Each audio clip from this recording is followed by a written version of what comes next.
والعاقبة للمتقين ثم الصلاة والسلام على أشرف الأنبياء والمرسلين وخاتم النبيين وعلى آل بيته الطيبين الطاهرين المعصومين المظلومين صلوات بر محمد وآل محمد.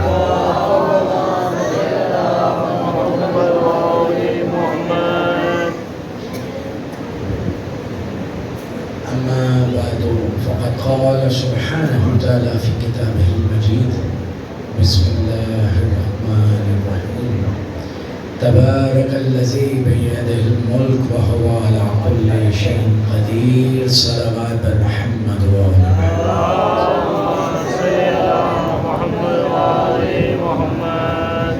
دعا ہے خدائے حسین آپ سب کا عزائے حسین میں آنا قبول و منظور فرمائے.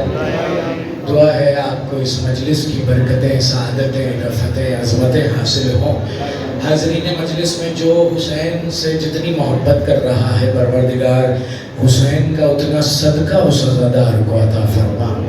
بانیان مجلس کے لیے دعا فرمائیے کہ پروردگار عالم ان کی استطاعتوں میں اضافہ فرمائے، انہیں رحمتوں سے فیضیاب فرمائے، انہیں برکتیں عطا فرمائے اور اس دربار حسینی کے لیے ان کے رزق میں وسعت عطا فرمائے. یا رب محمد و آل محمد بحق کے محمد و آل محمد. ہر عزادار جو فصل اعضاء میں ثبوت محبت حسین دینا چاہتا ہے پروردگار اسے تبرک حسین کی استطاعت عطا فرما، نیاز حسین کی استطاعت عطا فرما. پروردگار عالم ہر عزادار کو اتنا عطا فرما کہ ہر عزادار سبیل حسین جاری کرے، ہر عزادار اپنے گھر میں عزاخانہ حسین تعمیر کرے. جو بے گھر ہے اسے علم عباس کے لیے اپنا گھر عطا فرما. پروردگار عالم جو شخص اس وقت دربار حسینی میں بیٹھ کر حسین کے صدقے میں مانگ رہا ہے پروردگار عالم اسے عطا فرما. اور پروردگار عالم جو پردیس میں پریشان حال ہے، جو نظر و نیاز کے لیے پریشان حال ہے، اس کی پریشانیوں کو دور فرما. لاکھوں دعاؤں کی ایک دعا پروردگار وارث زمان کو اس نے ظہور عطا فرما اور ان کے ظہور کا ہم سب کو شعور عطا فرما. صلوات بآواز بلند برائے قبولیت حاجات.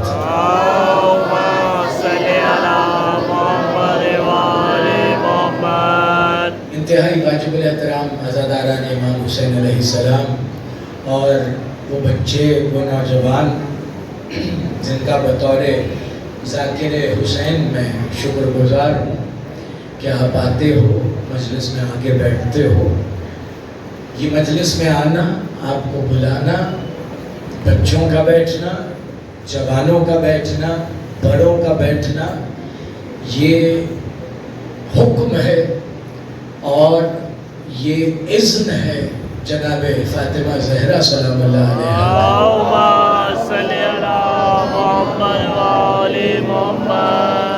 اور جو حسین کے فرش پہ حسین سننے آتا ہے اور حسین کے فرش پہ علی کی صدا بلند کرتا ہے، وہ یاد رکھے وہ رضائے فاطمہ زہرا حاصل کر رہا ہوتا. کیا بات. جزاک اللہ. اچھا، آج آپ پوری دنیا کے کسی بھی عالم دین سے پوچھ لیجئے گا کہ نماز کیوں پڑھی جاتی، تو وہ آپ کو بتائے گا رضائے رب کے لیے پڑھی جاتی ہے، اس لیے پڑھی جاتی ہے کہ اللہ راضی ہو جائے. پوچھئے گا کہ روزہ کس لیے رکھا جاتا ہے، تو جواب ملے گا تاکہ اللہ راضی ہو جائے. اسی طرح سے حج کس لیے کیا جاتا ہے، تاکہ اللہ راضی ہو جائے. زکوٰۃ، جہاد، خمس، امر بالمعروف، جتنی بھی عبادتیں ہیں اس لیے دنیا کر رہی ہے. بھوک رمضان میں برداشت کرتی ہے، نمازوں میں 5 وقت کی دوڑ لگی ہوئی ہے، کس لیے کہ رضائے رب مل جائے. لیکن آج تک کسی کو پاس بھائی یہ عقل نہ آ سکی کہ رسول سے تو پوچھ لیں کہ رضا حاصل کرنے کا اصول کیا ہے. بہت شکر گزار. رسول سے پوچھ لو کہ رب حاصل کرنے کا اصول کیا ہے.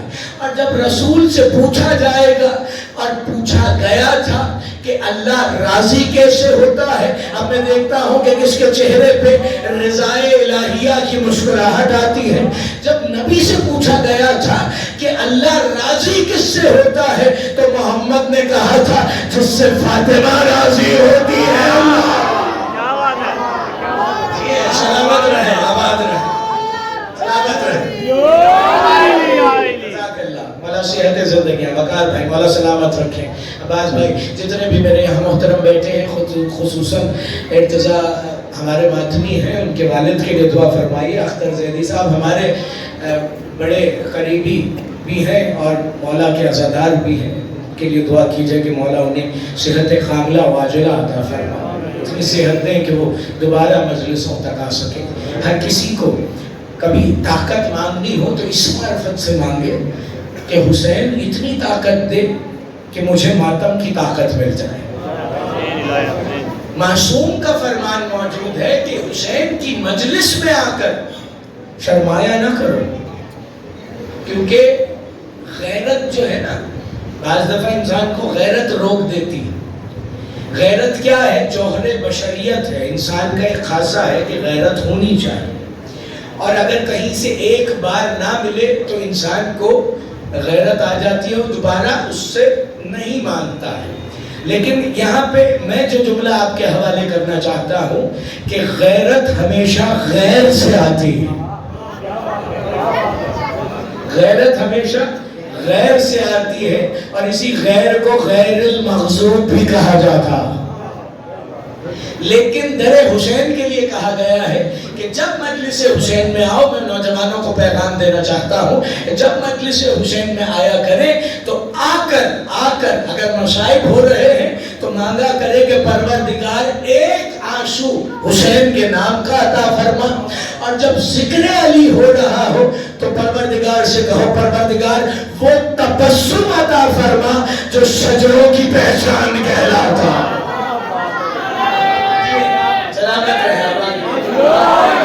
کبھی خالی نہ رہے، ماتمیوں کو ماتمی عطا کرے میرا پروردگار. مولا سلامتیاں عطا فرمائے، صحت زندگیاں عطا فرمائے. ہمارا موضوع کیا ہے؟ ہم پاکستان کے رہنے والے نہیں ہیں، ہم ملک علی کے رہنے والے ہیں.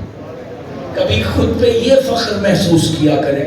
ہر کسی کے نصیب میں یہ فخر تھوڑی ہے، ہر کسی کے نصیب میں یہ لکھا ہوا تھوڑی ہے کہ وہ علی کے ذکر کی مجلس ہو رہی ہو یا حسین کے ذکر کی مجلس ہو رہی ہو اور وہ شخص چل کے آ جائے. ہر کوئی کیوں نہیں آتا، اور اگر کوئی نہ بھی آ رہا ہو زبردستی نہ کیا کرے، کیونکہ قرآن کی آیت میں کہا تھا مجھ اللہ کا ارادہ یہ ہے کہ رزق کو اس دروازے پہ آنے ہی نہیں دوں گا. کیا بات ہے. اور رزق کا معیار بھی یہی ہے جو ان سے جتنا دور ہے اتنا رزق میں مبتلا، جو جتنا دور. اور یہ ڈر کیا ہے؟ میں نے سورہ مبارکہ سورہ ملک، تبارک الذی بیدہ الملک وہو علی کل شیء قدیر، بابرکت ہے وہ ذات جو ملک کے نظام کو چلا رہی ہے تو ہاتھوں سے چلا رہی ہے. بس یہی ہاتھ تو دیکھنے ہیں. کہا مسجد کوفہ میں علی نے ممبر پر بیٹھے ہوئے ہاتھ کا اشارہ کیا. کسی نے کہا علی یہ کیا کیا؟ تو علی نے کہا میں نے 18,000 عالمین کا رزق انہیں پہنچا دیا. اللہ اکبر. اب علی کی عادت تھی، اہل سنت کتابوں میں بھی لکھی گئی ہے، علی نماز فجر کے بعد جیسے ہی نماز تمام کرتے تھے اشارہ کرتے تھے رزق بانٹنے کا. علی والوں میں بھی ایک عادت ہے، جیسے ہی نماز ختم کرتے ہیں زیارت کا اشارہ کرتے ہیں. انہیں معلوم ہے علی اشارے سے بانٹ رہا ہوتا ہے اور ہم اشارے سے اپنا رزق مانگ رہے ہوتے ہیں. اجر و کمال. اور یہ جو ہم زیارت پڑھتے ہیں، کیونکہ نوجوانوں میں ان دنوں میں بتانا ہوتا ہے، ہم پہلی زیارت رسول خدا کی پڑھتے ہیں، دوسری زیارت حسین کی پڑھتے ہیں، تیسری زیارت مولا رضا کی پڑھتے ہیں، اور پھر صاحب العصر کی دوبارہ زیارت پڑھتے ہیں. تو زیادتی تو چاہردہ معصومین کی ہے، یہ ہم تھوڑی تھوڑی کر کے بیچ میں سے چھوڑ کے کیوں پڑھتے ہیں؟ تو اس کا جواب یہ ہے کہ حدیث رسول سے ہٹ کر میں نے کہا ہمارا کوئی اصول نہیں ہے۔ حدیث رسول میں تھا اولون محمد و اوسطون محمد و آخرون محمد و کلون محمد۔ ہم اسی طریقے سے اول محمد سے شروع کرتے ہیں، آخر محمد پہ اپنی نماز تمام کر لیتے ہیں۔ اجرکم اللہ، محفوظ کرنا ہے، بچوں نے محفوظ کرنا ہے اور اس پیغام کو محفوظ کرنا ہے۔ اب نماز کی بات آ گئی ہے، نماز وہ عمل ہے جو علی نے کیا ہے، اس لیے ہمارے لیے بھی اولین درجے پہ ہونا چاہیے۔ ایک شرح کا مسئلہ پیش کر دوں اور ذکر علی سے یاسر بھائی جوڑتا چلوں۔ ذری صاحب، ذکر علی سے جوڑنا ہے اور ہے شرح کا مسئلہ۔ کہا گیا کہ جب بچہ، یہ جو لڑکے ہیں، یہ جو بچے ہیں، ان پہ 14-15 سال کی عمر میں نماز واجب ہو جاتی، یہ شیعہ سنی متفق علیہ روایت ہے کہ جب لڑکا 15 برس کا ہو اور بچی 9 برس کی ہو تو اس پہ نماز اللہ کی واجب ہو جاتی۔ اب یہ محفوظ کرنا ہے آپ نے کہ 15 برس کا لڑکا ہو تو نماز واجب ہوتی ہے، 9 برس کی لڑکی ہو تو نماز واجب ہوتی ہے۔ جابر ابن عبداللہ الانصاری کی حدیث ہے کہ نبی نے فرمایا جب تمہاری اولاد 6 برس کی ہو جائے اسے ولایت علی سے کھانا شروع کر۔ اللہ اکبر، معلوم ہوا رسول کہہ رہے ہیں خدا کی نماز سے پہلے علی کی ولایت واجب ہے۔ یہ سلامت رہے۔ 6 برس کی عمر میں امام کا حکم ہے، جابر بن عبداللہ الانصاری نے کہا جیسے ہی بچہ 6 برس کا ہو جائے، 6 سال کا ہو جائے تو اسے علی کی ولایت سکھاؤ۔ اب عبادہ بن صامت ایک اہل سنت راوی ہیں اور اہل سنت راوی ہیں، لیکن انہوں نے غدیر کے بعد ایک حدیث کو رسول سے رقم کیا، کہنے لگے جب سے ہم نے غدیر میں اعلان علی کی ولایت کا سنا تھا ہم اپنے بچوں کی تربیت علی کی محبت پہ کرتے تھے۔ اگر بچہ وصول کر لیتا تھا سمجھتے تھے اصلی ہے، اگر انکار کرتا تھا تو سمجھتے تھے ہمارا نہیں ہے۔ جزاکم اللہ خیر۔ یہ طور رہا ہے صحابہ کرام، اجرکم اللہ۔ میں بیان کر رہا تھا کہ علی نماز کے بعد انگلی کا اشارہ کرتے تھے اور عالمین میں رزق بانٹ دیتے تھے۔ اب کچھ لوگ تعصبی آئے اور ان تعصبی لوگوں نے علی کو آ کے کہا یا علی یہ آپ صبح کی نماز میں کیا کرتے ہیں؟ علی نے کہا میں 18,000 عالمین میں رزق بانٹتا ہوں۔ موت پڑ گئی انہیں کہ علی رازق، علی رزق دے رہے ہیں۔ بھائی جو علی کے در کے غلام فرشتے ہیں جب وہ فجر میں تمہارا رزق لا سکتے ہیں، ہر کسی کا عقیدہ ہے نا، مسلمانوں کا عقیدہ ہے، بنیادی عقیدہ ہے کہ جس نے فجر کے وقت اللہ کی نماز پڑھی اس نے فرشتوں سے اپنا رزق حاصل کر لیا۔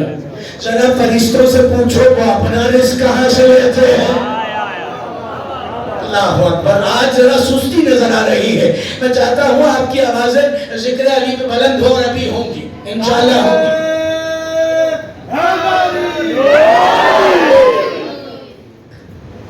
رزق فرشتے لاتے ہیں اور فرشتے کہاں سے لیتے ہیں؟ کبھی یتیم بن کر، کبھی اسیر بن کر، کبھی مسکین بن کر در سیدہ سے لے جاتے ہیں اور دنیا میں بانٹتے ہیں اور دنیا سمجھتی ہے فرشتے لاتے ہیں۔ اب وہ تعصبی سے لوگ تھے، کہنے لگے علی عالمین میں بانٹتے ہیں، چلو ایک سوال تیار کرتے ہیں۔ اب انہوں نے ایک سوال تیار کیا اور ایک ڈبیا میں ایک چونٹی کو بند کیا اور اگلے دن نماز فجر کی جیسے ہی علی نے تمام کی، علی نے ویسے ہی اشارہ کیا۔ جیسے ہی علی نے اشارہ کیا پہنچ گئے علی کے پاس، کہا علی پہنچا دیا عالمین میں رزق؟ علی نے کہا علی جو کہتا ہے وہ کر چکا ہوتا ہے۔ اجرکم اللہ۔ کہا اچھا سارے عالمین میں پہنچا دیا. اس پر علی نے مسکرا کے کہا تم جس چونٹی کو ڈبیا میں لائے ہو اسے بھی دے چکا.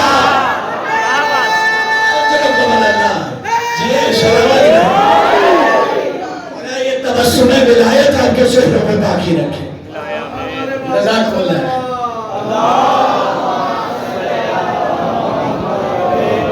آج اس چونٹی کو لائے ہو نا، اس چونٹی کو بھی علی رزق دے چکا ہے. لیکن علی علیہ السلام نے کہا ایک کسبی رزق ہوتا ہے اور ایک یقینی رزق ہوتا ہے. میں لیکن ملک علی تک لے جانا ہے تو سنتے چلیے.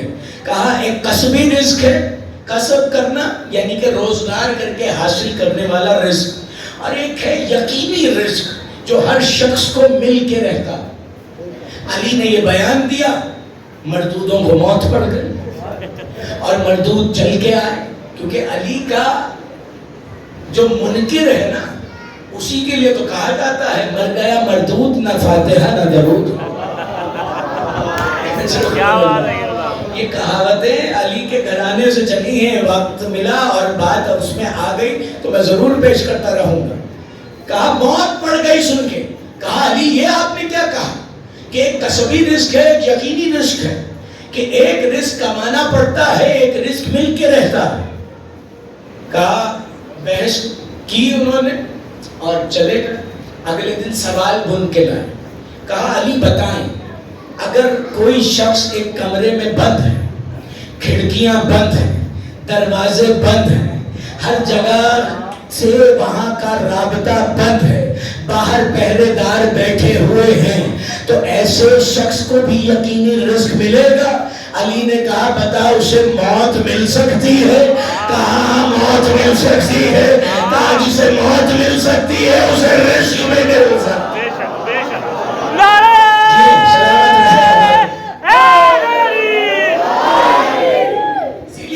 دنیا تو بھائی علامہ ناصر عباس صاحب یاد آ گئے مجھے، تو ان کا ایک شعر آپ کی بالیدہ سماعتوں کے لیے پیش کرنا چاہوں گا.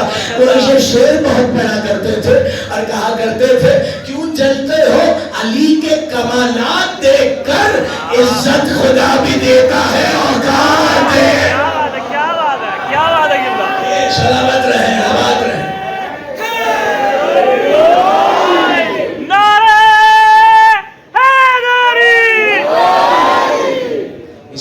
جس کو اوقات ملی ہوئی ہے وہی علی علی کر رہا ہے.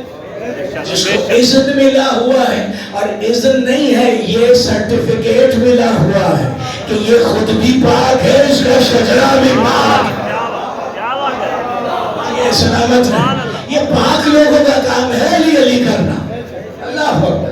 نبی مکرم کی حدیث یا علی، نبی مکرم کیا ارشاد فرما رہے ہیں اپنی حدیث میں کہ اے علی حق علی علی ہذہ الامہ. ابھی فیصلہ ہوگا شجروں کا اس حدیث رسول پہ. کہنے لگے حق علی علی ہذہ الامہ کا حق الوالد علی ولد. میں نے کہا نا ابھی شجروں کا پتہ چل جائے گا. کہا حق علی علی ہذہ الامہ کا حق الوالد علی ولد.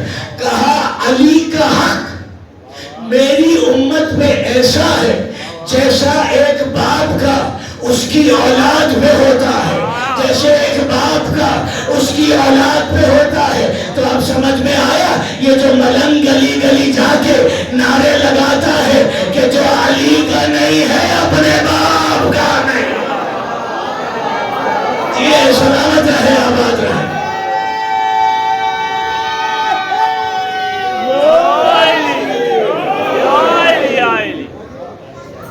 علی علی کی حکومت، علی کی حکومت کیا ہے؟ کہا امت کے باپ. ایک اور حدیث میں نبی نے کہا تھا انا و علی، میں اور علی ابا ہذہ الامہ، ہم دونوں اس امت کے دو باپ ہیں. یعنی کہ جو علی کا نافرمان ہے وہ اپنے باپ کا نافرمان ہے. چلو کمال اللہ اللہ سلامت رکھے آباد رکھے.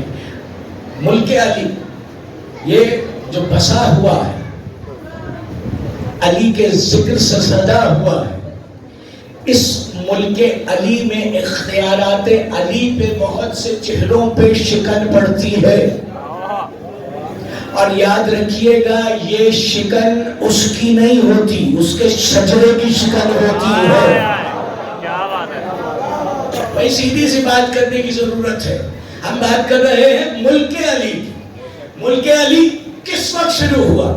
جب علی بظاہری طور سے اقتدار پہ آئے، اور جب علی اقتدار پہ آئے تو اب دنیا کو نبی پہلے سے ہی بتا رہے تھے کہ جو علی والا ہوگا اس کا کیا اختیار ہوگا۔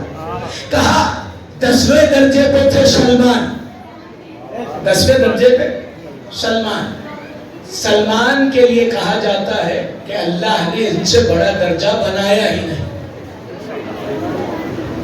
حضرت سلمان فارسی سے بڑا کوئی اور درجہ موجود ہی نہیں۔ 9ویں درجے پہ ہیں جناب ابو ذر، 8ویں درجے پہ ہیں مقداد، 7ویں درجے پہ ہیں حضرت عمار یاسر۔ انہیں درجے ملے کیسے ہیں؟ اجرکم اللہ۔ سلمان کے لیے نبی مکرم نے ارشاد فرمایا تھا سلمان کی کم سے کم فضیلت یہ ہے کہ وہ مردہ زندہ کر دیتا ہے، مردہ زندہ کر دیتا ہے۔ میں اختیارات مومنین بتا رہا ہوں، جو علی کا مومن ہے اس کا اختیار دیکھیے۔ سلمان کی کیا فضیلت کہ کم سے کم یہ فضیلت ہے کہ مردہ زندہ کرتے ہیں۔ ابو ذر کی کیا فضیلت؟ کہا نبی مکرم کی حدیث، اہل سنت متفق علیہ حدیث، کہ ابو ذر سے زیادہ سچے پر نہ آسمان نے سایہ کیا نہ زمین نے وزن اٹھایا۔ اجرکم اللہ۔ کہا مقداد کس درجے پر، اور حدیث رسول میں موجود، کہا مقداد سب سے بڑے حق پرست کا نام ہے۔ نبی تعریف فرما رہے ہیں علی والوں کی۔ کہا حضرت عمار یاسر، کہا عمار، اللہ اکبر، میں خود جذباتی ہو رہا ہوں جو عمار کے لیے نبی نے کہا۔ نبی مکرم نے کہا ہے عمار کبھی بھی صراط مستقیم کے بغیر چلتا نہیں ہے۔ کیا بات ہے؟ اجرکم اللہ۔ اللہ جانے علی والوں کی فضیلت کیسے سن رہے ہیں۔ کہا عمار کی یہ فضیلت ہے، کیونکہ بہت سے لوگوں نے حضرت عمار یاسر کو کہا تھا اے عمار یاسر آپ سے بڑا اسلام پر قربانیاں دینے والا کون ہوگا، کیونکہ حضرت عمار یاسر وہ صحابی رسول ہیں جنہوں نے اپنے سامنے اپنے ماں باپ محمد پہ قربان کیے تھے۔ اتنا بڑا درجہ ہے۔ اور انہی سلمان، انہی عمار یاسر کے متعلق کہا گیا ہے کہ انہیں لوگوں نے کہا آپ اقتدار پہ آئیں، آپ کرسی پہ آئیں، آپ تخت پہ آئیں، ہم سب جمع ہو گئے ہیں۔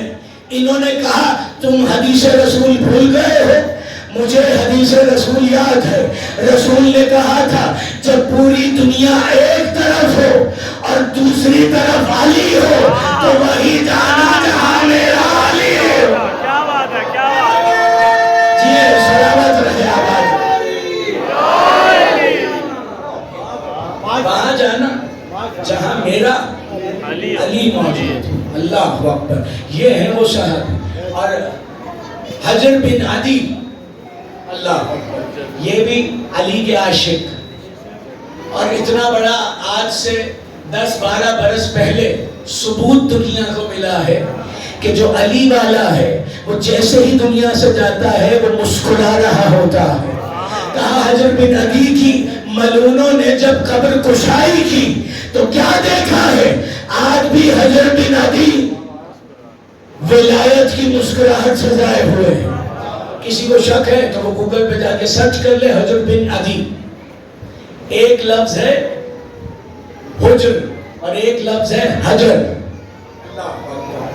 مولا سلامت رکھے۔ حجر بن عدی ان کا نام ہے، اور عشق علی سے سرشار. اللہ اکبر.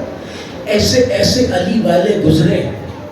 اگر انہی علی والوں کا تعارف یہاں پہ پیش کیا جائے تو اشرے بھی کم ہیں، کیونکہ جنہوں نے محبت علی کی تو انہوں نے محبت علی نے بہت کچھ عطا کیا. کیونکہ علی کی عطا پہ شک کرنا کفر کے مترادف ہے. علی کی عطا پہ یقین رکھنا ایمان کی سب سے بڑی دلیل ہے. اسی لیے علی کا ایمان، علی کی محبت. لیکن ہم تذکرہ کر رہے ہیں سورہ ملک میں موجود اس ملک کی جو علی کا بسایا ہوا ملک ہے. اچھا، اس ملک میں ہوائیں بھی چل رہی ہیں، اس ملک میں ستارے بھی ہیں، اس دنیا کو اگر دیکھا جائے تو ہر شے موجود ہے. لیکن آج میں بات کو پلٹ کے کہیں پہ لانا چاہتا ہوں، ایک اور اختیار بتانا چاہتا ہوں جو اولاد علی کا اختیار ہے. مصائب کی منزل کو روک کے سب جانتے ہیں علی کی علی بیٹی دشمن کے دربار میں کیا کہا تھا؟ میرا بابا علی وہ تھا. سنیے گا، علی کی بیٹی خطیبہ شام، فاتح شام بیان کر رہی، میرا بابا علی وہ تھا کہ جب وہ آگے چلتا تھا تو حق اس کے پیچھے چلتا تھا. اور بھائی جملہ جو بازار میں کہا، جسے تاریخ شام آج تک یاد رکھے ہوئے ہیں، کیا جملہ تھا؟ کہا بھرے بازار میں علی کی بیٹی نے صرف ایک جملہ کہا. دیکھیں، اگر میں کہوں کہ اس طرف جتنے لوگ بیٹھے ہیں وہ چپ ہو جائیں، اس کے لیے ضروری ہوتا ہے اشارہ کر کے بتانا کہ کس کو چپ کرانا ہے. ٹھیک ہے، اگر میں نے کسی کو چپ کرانا ہوگا میں اشارہ کر کے کہوں گا کہ یہ لوگ چپ ہو جائیں، یا اس طرف والے چپ ہو جائیں، یا سامنے والے چپ ہو جائیں. علی کی بیٹی نے دینا ہے خطبہ. میں ملک علی میں رہنے والی علی کی بیٹی بتانا چاہتا ہوں. کہا علی کی بیٹی نے دینا ہے خطبہ، اور اس وقت علی کی بیٹی نے یہ نہیں کہا یہ اونٹ والے خاموش ہو جائیں، یہ اس طرف والے خاموش ہو جائیں، یہ وہاں والے خاموش ہو جائیں. کہا محمود ملک مامور ہے ہواؤں کے اوپر. اس نے علی کی بیٹی کے اذن کو کیا سمجھا؟ اب سنیے گا، علی کی بیٹی نے یہ نہیں کہا وہاں والے چپ ہوں، وہاں والے چپ ہوں، وہاں والے چپ ہوں. علی کی بیٹی نے بس کہا اسکت یا اہل شام. کہا اونٹوں کے گلے میں پڑی ہوئی گھنٹیاں ہل تو رہی تھی مگر آواز نہیں آ رہی تھی. اب پتہ چلا جو اپنے اسکت کہنے سے کائنات کو روک دے اسے زینب بنت علی کہا جاتا. سبحان اللہ، سبحان اللہ.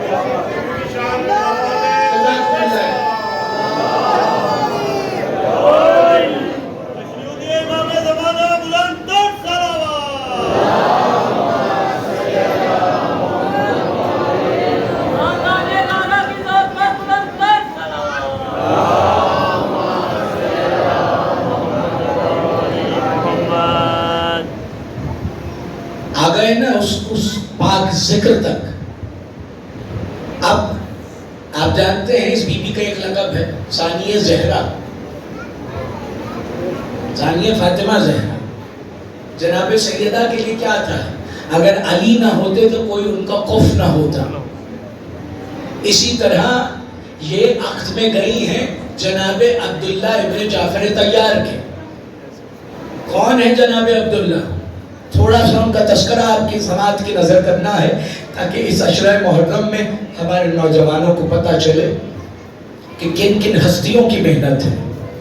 کہا جناب عبداللہ ابن جعفر طیار، ان سے علی نے اپنی اس بیٹی کا عقد کیا جو ثانیہ زہرا. کون ہے جناب عبداللہ؟ کہا جب دنیا میں آئے تو رسول نے گود میں اٹھایا.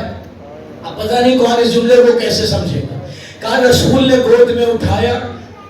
کیا نام ہے رسول کے بابا کا؟ جناب عبداللہ. جناب زینب کے شوہر کا کیا نام ہے؟ جناب عبداللہ. کہا ہر شیعہ سنی کتاب میں روایت درج ہے کہ جب جعفر طیار کے گھر جناب عبداللہ پیدا ہوئے تو اس وقت نبی نے گود میں اٹھا کے کہا یہ ہو بہو میرے باپ کی شبیہ ہے. اس لیے کفو زینب. اور کہا کرتے تھے اے عبداللہ خدا تیرے کاروبار میں ترقی دے.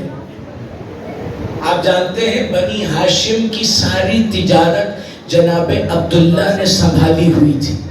اور عرب میں لوگ جا کے کہتے تھے اگر کسی سے کہ مجھے کچھ ادھار دے دو میں عبداللہ کی طرف سے آیا ہوں تو اگلا مجبور ہو کر دے دیتا تھا.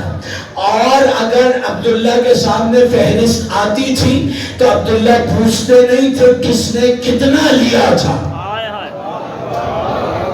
اتنے بڑے سخی تھے جناب عبداللہ ابن جعفر طیار کا بغیر دیکھے عطا کرتے تھے. اور میں نے شروع کی مجلسوں میں ذکر کیا تھا یہی وہ ہیں جنہوں نے پورا حسین کا قافلہ تیار کیا تھا اور اتنا کچھ دیا تھا کہ کربلا تک حسین کو کسی چیز کی کمی نہیں ہونے دی تھی. بس آج جس کے دامن میں جو دعا ہے وہ مانگ لے کیونکہ اسی عبداللہ ابن جعفر طیار اور زینب عالیہ کے بچوں کے تابوتوں نے آنا ہے. اتنے بڑے شجاع خاندان, اتنے بڑے رئیس خاندان. آپ جانتے ہیں یہ جو شام ہے نا اور جہاں پر بھی معصومین دفن ہیں یہ ان کی اپنی خریدی ہوئی زمینیں, اپنی خریدی ہوئی زمینیں. آپ جانتے ہیں جہاں زینب دفن ہے نا تو کسی سے مانگی ہوئی جگہ پہ دفن نہیں ہے, اپنے شوہر کی جاگیر میں دفن ہے جناب زینب عالیہ. اور جناب عبداللہ ابن جعفر طیار میری دعا ہے آپ کو شام کی زیارتیں نصیب ہو. خود کہاں دفن ہے؟ غریبوں کے قبرستان میں. اللہ اکبر. بڑی غم کی اور دکھ کی داستان ہے. جناب عبداللہ نے بھی اپنا پورا کنبہ وقف کر دیا عشق حسین میں. کون جناب عبداللہ؟ جب حسین کا قافلہ چل رہا تھا تو حسین نے کہا زینب پہلے اپنے شوہر سے اجازت لے پھر میرے ساتھ کربلا چل. جناب زینب گھر آئیں. جناب عبداللہ کی طبیعت خراب تھی. ایک مرتبہ جناب عبداللہ کے پائنتی بیٹھ گئی, آنکھ سے جو آنسو گرا اس نے جناب عبداللہ کو چھوا. ایک مرتبہ جناب عبداللہ چونک کر اٹھے اور کہنے لگے کجا علی کی بیٹی اور کجا میرے پیروں میں بیٹھی ہے. ایک مرتبہ زینب نے کہا اے عبداللہ آج تیری زوجہ بن کے نہیں آئی ہوں, آج زینب کی بہن بن کے آئی ہوں. کہا جناب عبداللہ نے کیا سوال کرنے آئی ہے؟ زینب نے کہا جناب عبداللہ آپ بتائیے میں حسین سے کتنی محبت کرتی ہوں. اس پر جناب عبداللہ نے کہا آپ اتنی محبت کرتی ہیں کہ اگر حسین کہیں چلے گئے تو آپ ان کی یاد میں مر جائیں گی. زینب نے ہاتھ جوڑ کے کہا میرا حسین جا رہا ہے عبداللہ میں نے اس کے ساتھ جانا ہے. ایک مرتبہ عبداللہ اٹھے اور کہا زینب عالیہ میں آپ کو نہیں روکوں گا. کہا قافلہ پورا تیار ہو گیا.